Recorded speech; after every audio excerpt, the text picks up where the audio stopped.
ఆంధ్రప్రదేశ్లో ప్రతి స్కీమ్ వెనక స్కామ్ జరుగుతోందా? ట్యాబ్స్ పంపిణీ పేరుతో వైఎస్ఆర్సీపీ నాయకులు 1250 కోట్లను గల్లంతు చేశారా? ఇదంతా జగన్ మాయేనా అంటే అవుననే సమాధానం ఇస్తున్నారు కొంతమంది రాజకీయ విశ్లేషకులు. ఇక ఇదే అంశానికి సంబంధించి మనతో మాట్లాడేందుకు ప్రముఖ సీనియర్ జర్నలిస్ట్, ప్రముఖ రాజకీయ విశ్లేషకులు సిఎస్ రావు గారు మనతో ఉన్నారు. ఆయనతో మాట్లాడదాం. Sir hi sir. Hello Krishna.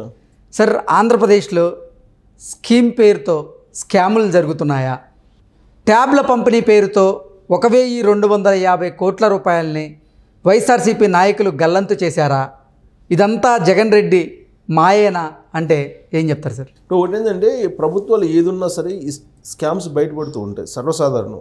ఒక స్కీమ్ తయారు చేశారంటే ఆ స్కీమ్ వెనక ఎంతో కొంత స్కామ్ ఉంటుంది అనేది సహజం. ఇంకోటి ఏంటంటే 10% 15% అనేది అఫీషియల్ కరప్షన్ అన్నట్టుగా ఉంది. ఇప్పుడు ప్రభుత్వ వర్గాల్లో, ప్రభుత్వ ఉద్యోగుల్లో కూడా అదే నడుస్తుంది. ఒక 5% మాకు కావాలి అని అంటారు, ఇంకో 10% మాకు కావాలంటారు. అది కామన్ అని చెప్పి అనుకుంటుంటారు అందరూ. జనరల్గా కాంట్రాక్టులు కూడా మనం మాట్లాడితే కనుక కాంట్రాక్టులు కూడా అదే చెప్తారు. 15% ఈజ్ వెరీ కామన్ అండి అంటారు.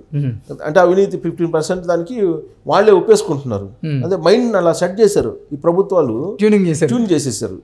అంత దౌర్భాగ్యం ఇంకోటి లేదు. సరే 15%, ఈ 15% కాదు, ఇప్పుడు కొత్తగా వస్తున్నటువంటి ట్రెండ్ ఏంటంటే ఈ స్కీమ్లో ఎంత స్కామ్ చేయగలం అనే దాని మీద ఇప్పుడు వెళ్ళిపోతున్నారు. అనే దానికి నిదర్శనం ఏంటంటే, రీసెంట్గా బయటపడిన పింఛన్ స్కామ్లు జనసేన బయటపెట్టింది ఈ మధ్యకాలంలో. నెలకు 252 కోట్ల రూపాయలు పింఛన్ రూపంలో స్కామ్ చేస్తున్నారని చెప్పి జనసేన పిఎస్సి చైర్మన్ నాదెండ్ల మనోహర్ బయటపెట్టారు.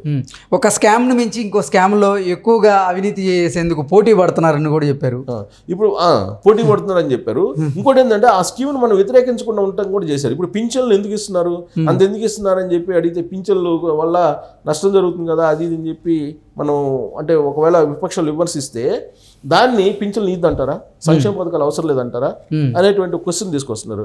ఆరోగ్యశ్రీ ఉంది, ఆరోగ్యశ్రీని వ్యతిరేకిస్తే ఇదిగో వీళ్ళు పేదలకు వ్యతిరేకం అని అంటారు. ఇప్పుడు 25 లక్షలు చేశారు.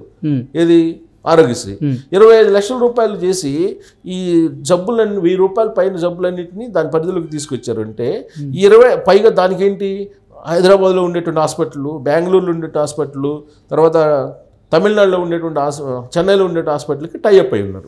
అంటే ఆంధ్రప్రదేశ్ రెవెన్యూ, ఆంధ్రప్రదేశ్ ప్రభుత్వం ఎవరికి ఇస్తుంది?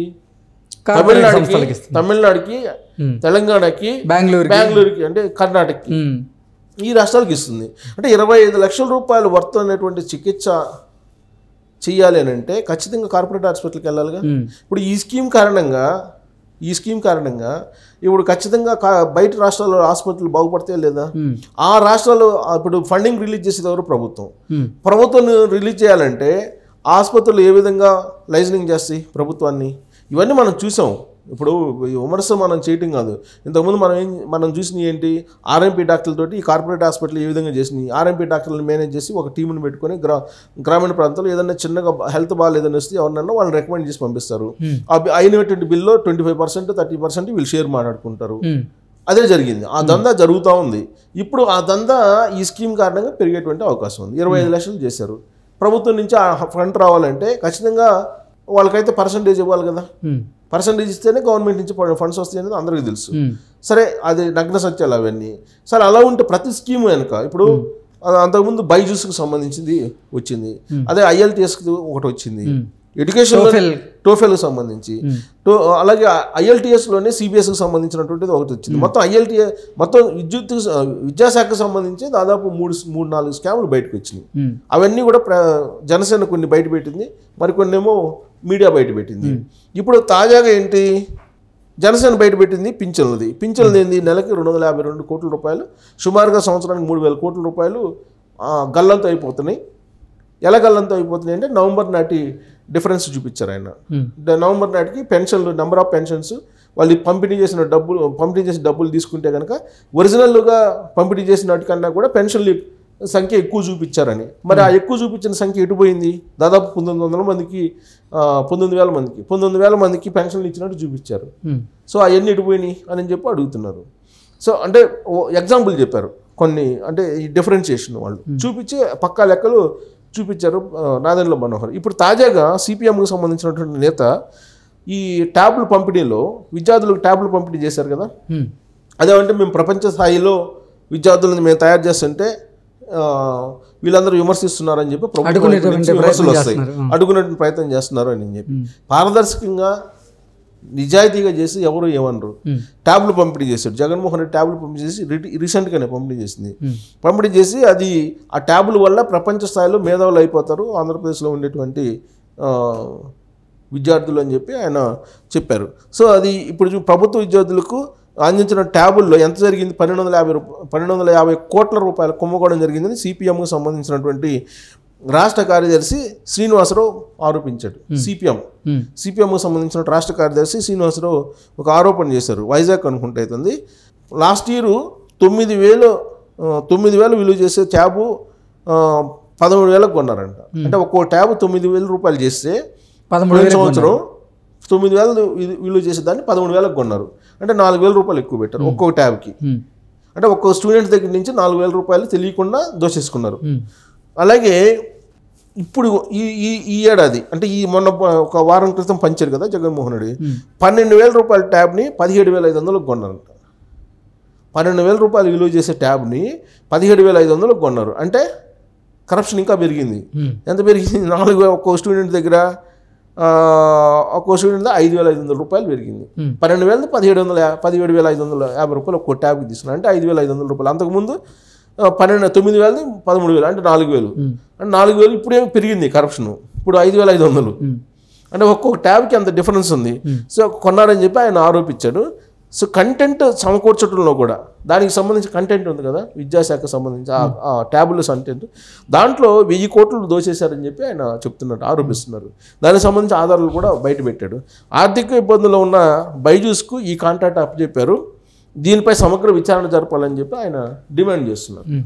అంటే ప్రతి స్కామ్ వెనుక ఈ విధమైనటువంటి స్కీములు ఉంటే ఆంధ్రప్రదేశ్ రాష్ట్రం యొక్క ఆర్థిక పరిస్థితి ఏంటి? ఇప్పుడు ఆయనే చెప్తున్నారు, సిపిఎంకి సంబంధించిన ఆయనే రాష్ట్ర కార్యదర్శిగా ఉన్నటువంటి శ్రీనివాసరావు చెప్తున్నారు 1250 కోట్ల రూపాయల కుంభకోణం జరిగింది ట్యాబుల మీద అనేది. ఒక్కో ట్యాబ్కి అంత డిఫరెన్స్ ఉన్నప్పుడు ఇప్పుడు బల్క్గా కొంటే సాధారణంగా ఏం చేస్తారు, ఇంకా తక్కువ రావాలి, బయట మార్కెట్ కన్నా తక్కువ రావాలి. బయట మార్కెట్లో 12,000 ఉన్నదాన్ని 17,500 పెట్టి కొన్నారంటే 12,000 ఉన్నదాన్ని యాక్చువల్గా బయట మార్కెట్ కన్నా తక్కువ రావాలి. ఎందుకంటే కొన్ని లక్షల ట్యాబ్లు కొంటున్నారు కాబట్టి నీకు ఆటోమేటిక్గా హోల్సేల్లో కొన్నప్పుడు నీకు తక్కువ రావాలి ఇంకా. కానీ 5,500 రూపాయలు ఎక్కువ వేశారంటే ఇంకా అది దాన్ని ఆ స్కీమ్ని ఏమనుకోవాలి, స్కీమ్ అనుకోవాలా, స్కామ్ అనుకోవాలా అనేది. దానికేమో ఆయన ఆర్భాటంగా పోయి దాన్ని ప్రారంభోత్సవం చేసి విద్యార్థుల మధ్య ఒక ప్రసంగం ఇచ్చేసి ఈ ట్యాబులతోటి ప్రపంచ స్థాయికి ఎదుగుతారు, దీంట్లో ఉన్నటువంటి మెటీరియల్ చదివితే అని చెప్పి చెప్తున్నారు. అదేమంటే విపక్షాలు విమర్శిస్తున్నాయి, ఈ ట్యాబుల్ లాంటివి ఇస్తే కనుక వాళ్ళు అశ్లీలంగా ఉండేటువంటి వాటిని చూసేటువంటి అవకాశం ఉంది. సో తప్పుదోవ పట్టిస్తున్నారు జగన్మోహన్ రెడ్డి అని విమర్శిస్తున్నారు. వాస్తవంగా దాంట్లో అలాంటి ఏం రావు, కానీ వస్తాయని చెప్పి ప్రచారం చేస్తున్నారు, ఇవన్నీ చెప్తున్నారు. బట్ దీంట్లో తాగి ఉన్నటువంటి మరి 1250 కోట్ల రూపాయల కుంభకోణం ఏంటి అనేది ఆ సిపిఎం నేత శ్రీనివాసరావుకి సమాధానం చెప్పాలి. ఇప్పటివరకు ఆయన ఆరోపిస్తున్నాడు, ఆధారాలు కూడా నేను చూపిస్తాను అని చెప్పి చెప్తున్నాడు. మరి అంతకుముందు జనసేన జగన్మాయ అని చెప్తానన్నారు. అంతే మరి పవన్ ఇప్పుడు జనసేన కూడా బయటపెట్టింది పింఛన్లు, సామాజిక పింఛన్లోనే వాళ్ళు అంత దోపిడీ చేస్తున్నారంటే అంటే వాళ్ళు ఆరోపణలు చేస్తున్నారు. ఆరోపణలు నిజమా కాదనేది వీళ్ళు చెప్పాలి కదా, అయ్యేం చెప్పట్లేదు. అయ్యేం చెప్పకుండా వ్యక్తిగతమైనటువంటి విమర్శలు చేస్తూ ఉన్నారు. ఇప్పుడు ప్రశాంత్ కిషోర్ కలిశాడు, దాని మీద వరుసగా అందరూ వైసీపీ వాళ్ళు వచ్చేసి మాట్లాడారు. మరి సామాజిక పింఛన్లో ఉండేటువంటి 3,000 కోట్ల రూపాయలు పక్కదారు బట్టి అని చెప్పి జనసేన ఆరోపిస్తే దానికి సమాధానం చెప్పాలి. మరి ఇప్పుడు 1250 కోట్ల రూపాయలు ట్యాబుల్లో పక్కదారు బట్టి అని చెప్పి దానికి సమాధానం చెప్పాలి. దానికి చెప్పేవాళ్ళు ఎవరున్నారని చూడాలి. అంటే అసలు కనీసం ఈ ఆరోపణలకు సమాధానం చెప్తారా లేదంటే కేవలం ఈ ఆరోపణలు అని చెప్పి కొట్టిపారేసి వాళ్ళు పట్టించుకోవట్లేదా అనేది మనం చూడాలి. మొత్తం మీద ప్రజాక్షేత్రంలోకి అయితే తీసుకెళ్తున్నారు విపక్షాలు అన్ని విషయాల్ని. ప్రజాక్షేత్రంలో అల్టిమేట్గా తీర్పు అక్కడే రావాలి కాబట్టి అక్కడికైతే తీసుకెళ్ళగలుగుతున్నారు వీళ్ళు. సో ప్రభుత్వం మాత్రం ఇట్లాంటి వాటికి సమాధానం చెప్పట్లేదు. అంటే విధానపరమైన అంశాలు, విధానపరమైన లోపాలకి సమాధానం చెప్పడానికి ముందుకు అంత చురుగ్గా రావట్లేదు. కానీ విమర్శలు, వ్యక్తిగత విమర్శలకి అయితే వస్తున్నారు. ఇప్పుడు రోజా కానీ, కొడాలి నాని కానీ, లేకపోతే ఇతరతర మంత్రులు వీళ్ళు ఫైర్ బ్రాండ్స్ అంటారు. వైఎస్ఆర్ కాంగ్రెస్ పార్టీలో ఫైర్ బ్రాండ్స్గా వాళ్ళకి పేరుంది కదా. సో అలాంటి వాళ్ళు ఇలాంటి వాటిపైన సమాధానం చెప్తే ఆ పార్టీకి నష్టం జరగకుండా ఉంటుంది. అంతే దాన్ని అంటే మనం చేసామని మనం నిర్ధారించలేము, ఎందుకంటే ఇవన్నీ ఆరోపణలే. ఎస్ ఆరోపణలు చేస్తున్నప్పుడు వాటి సమాధానం ప్రభుత్వం వైపు నుంచి చెప్పాల్సిన బాధ్యత వాళ్ళ మీద ఉంది కదా. చెప్పకపోతే ఆ పార్టీకి నష్టం, చెప్తే ఆ పార్టీకి లాభం.